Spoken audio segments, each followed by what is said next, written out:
السلام عليكم أعزائي المشاهدين، أهلا بكم في فيديو جديد وأولى مراجعتنا لعام 2025 ومراجعة مسلسل ميسنج يو. فتابعوا معايا الفيديو، ما تنسوش تدعموني وتعملوا لايك وشير وتأكدوا إن انتم مشتركين في القناة ومفعلين الجرس عشان يوصلكم كل جديد. ويلا بينا نبدأ. تتوافق مواصفات المحققة كات دونيفان على إحدى تطبيقات المواعدة مع خطيبها السابق الذي اختفى منذ عدة سنوات، لتدرك لاحقا أن ثمة الكثير من الأسرار تحيط بها ولا تعلم عنها شيئا. المسلسل مستوحى من إحدى روايات كاتب الغموض الرائع هارلين كوبن، ومن نفس صناع مسلسل فول مي وانس اللي اتعرض تقريبا السنة اللي فاتت في نفس الميعاد. نتكلم عن جزئية القصة والسيناريو. لما بسمع اسم هارلين كوبن فأول حاجة على طول بدور عليها هو الغموض اللي كان موجود في القصة، وهل المسلسل قدر إن هو يعمل سرد لقصته بطريقة كويسة وغامضة ويقدر إن هو يستغل الغموض بتاعه بدون ما يكون فيه إفراط ولا لأ. قصة المسلسل بتدور في 3 محاور رئيسيين. أولهم هو إن المحققة بتاعتنا الشخصية البطلة أبوها اتقتل، المجرم اتقبض عليه ولكن سبب قتله ده اللي مازال مجهول وهي بتحاول تعرفه. بالنسبة للخط التاني فهو الخاص بخطيبها اللي اختفى فجأة، ما تعرفش عنه أي حاجة. فجأة في يوم وليلة لقيته مش موجود ومش عارفة السبب ولا تعرف عنه أي حاجة من ساعتها. أما بالنسبة للخط التالت فهو بيكون عبارة عن جريمة الاختفاء اللي هي بتحقق فيها. كل خط من دول بيبدأ ياخد منحنيات مختلفة في القصة، وبعدين القصة بتاعتنا بتبدأ تتشابك ويحصل فيها بعض التعقيدات الغامضة. سرد القصة هنا كان حلو جدا، واستخدام عامل الغموض كان كويس قوي. المسلسل قدر ان هو يشدني من البداية عشان اقعد واعرف الاحداث اللي هتحصل.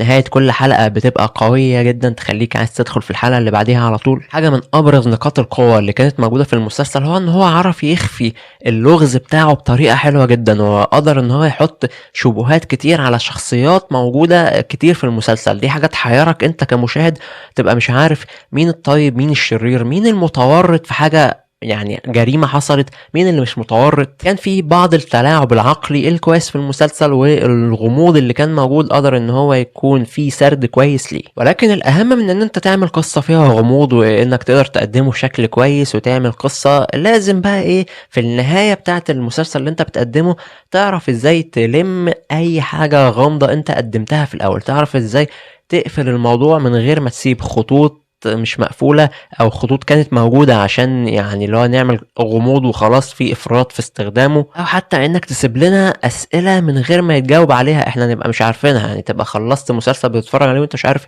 ايه الاجابات بتاعة الاسئلة دي. لكن الحلو في المسلسل ان هو زي ما قدم غموض في البداية قدر في النهاية ان هو يقفل كل الخطوط اللي موجودة، قدر ان هو يجاوب على كل الاسئلة. مش هتلاقي فيه حاجة انت يعني عايز تعرف اجابتها، لا هو قدر ان هو ينهي قصته بشكل حلو بالنسبة لعامل الغموض اللي كان موجود. نهاية المسلسل كانت واضحة وصريحة، فيها بعض المشاكل اللي هنتكلم عنها قدام شوية، لكن إجمالا ما كانش فيه أسئلة أنا عايز أعرف إيه هي، أو ما فيش حاجة اتذكرت في القصة كانت موجودة بدون هدف. وبرضه حاجة من أفضل الإجابات اللي كانت موجودة هو إن المسلسل 5 حلقات بس. لما لقوا إن القصة بتاعتهم تجيب 5 حلقات بس عملوا 5 حلقات عادي، من غير ما يقولك لا طب نزقهم شوية يبقوا 8 مش عارف إيه ونفضل بقى نزود في أحداث والكلام ده. لا هما يعني احسن حاجه فيهم ان هم لما لقوا الموضوع اخره هو تمام و5 حلقات قاموا هم ماشيين حالهم من ال5 حلقات. ولكن للاسف الشديد الحلو ما يكملش.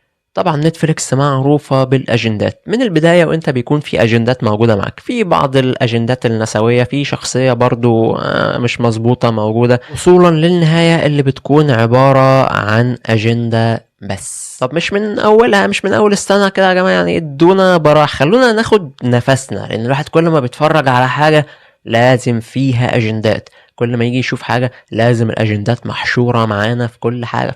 يعني سيبونا ناخد نفسنا شويه، بس اول السنه كده يومين نشم نفسنا فيهم. يعني الواحد نفسه يشوف حاجه اللي هو حاجه من اللي هي بتبقى عاديه مفيهاش اي اجندات. حتى طريقه عرض الاجنده في المسلسل طريقه وحشه اصلا، حاجه صعبه الصراحه يعني. بس هنفضل دايما بننتقد الاجندات، وشايف في ناس في الفتره الاخيره كده بقت بتتضايق ان الواحد بيتكلم على الاجندات، بيقولك انت ليه ما مش قادر تتقبل العالم بيتغير والناس دي ثقافتهم ومش عارف ايه.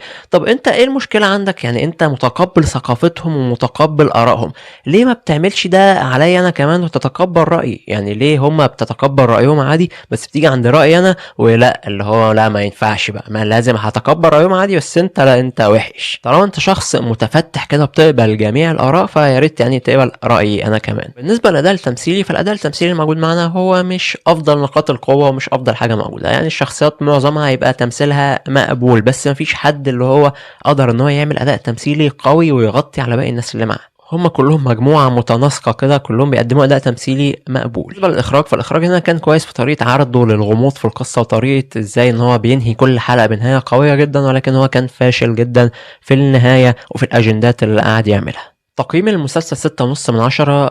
المسلسل كان في طريقه إن هو يبقى حاجة جامدة جدا بالنسبة لي، ولكن جات الأجندات الأول بوظت الدنيا، بعدين النهاية برضو اللي جات في الآخر ما كانتش أفضل حاجة موجودة. فيعني هو محاولة، هو كغموض كان حلو، ولكن بوظوه بالإضافات اللي هم بيحطوها. وبس كده أعزائي المشاهدين، خلص فيديو النهاردة. ما تنسوش تدعموني وتعملوا لايك وشير، وتأكدوا إن انتم مشتركين في القناة ومفعلين الجرس عشان يوصلكم كل جديد، وأشوفكم تاني في فيديوهات جاية كتير إن شاء الله. سلام عليكم.